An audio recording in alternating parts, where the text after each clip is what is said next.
Qudusning afsonaviy qiroli Balvin 4 2 yoshdan boshlab onasidan alohida yashagan edi. Buning sababi Balvin 4ning amakisi Balvin 3 taxtga o'tirdi, ya'ni qirol bo'ladi va Balvinning otasi Amalrik taxtga chiqishga hech qanday imkoni mavjud emas edi. Ammo to'satdan Balvin 3 vafot etadi va Amalrik uning o'rniga taxtga chiqishi kerak edi, chunki Balvin 3ning hech qanday farzandi, ya'ni valiahdi mavjud emas edi. Ammo Balvinning onasi va Amalrik uning otasining nikohi o'sha vaqtdagi xristian olamining diniy ulamolar tomonidan noqonuniy deb hisoblanadi. Chunki Amalrik va Agnes ularning bobolari bitta odam bo'lganligi uchun ular qarindosh hisoblangan edi. Va o'sha xristian olamining ulamolari Amalrik birga aytadiki, sen taxtga chiqasan, Quddus taxtiga faqat bitta shart. Agnes of Canterbury bilan ajrashishing kerak, ya'ni rafiqasi bilan ajrashish. Va Amalrik ajrashishni tanlaydi va shundan so'ng Agnes of Canterbury Quddusdan tashqariga chiqarib yuboriladi.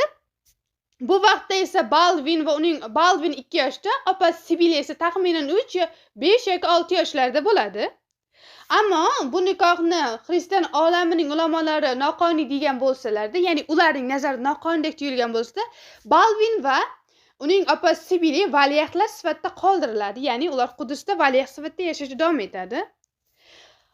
Va Balvin qachonki 6 yoshda bo'lganda, uning otasi Amalrik yana ikkinchi marotaba turmush quradi Maria Comneniga va Maria Comneni qandaydir ma'noda Balvin uchun ona timsoli, ya'ni ona figurasi bo'lish kerak edi. Ammo Balvin bilan uning o'gay onasining o'rtasidagi munosabatlar hech qanday yaqin yoki iliq emas edi. Aksincha, Maria Balvinni o'zining farzandlariga nisbatan xavf sifatida ko'rardi. Va Balvin qachonki 13 yoshda bo'lganida Balvinning otasi Amalrik bir to'satdan vafot etadi va Balvin Jerusalem qiroli sifatida taxtga chiqadi va Balvinning taxtga chiqishi bilan qiladigan birinchi ishi onasi Agnes of Canterburyni qaytarib olib kelish edi. Onasini Quddusga qaytarib olib keladi va o'zining birinchi raqamli maslahatchilaridan biri etib tayinlaydi.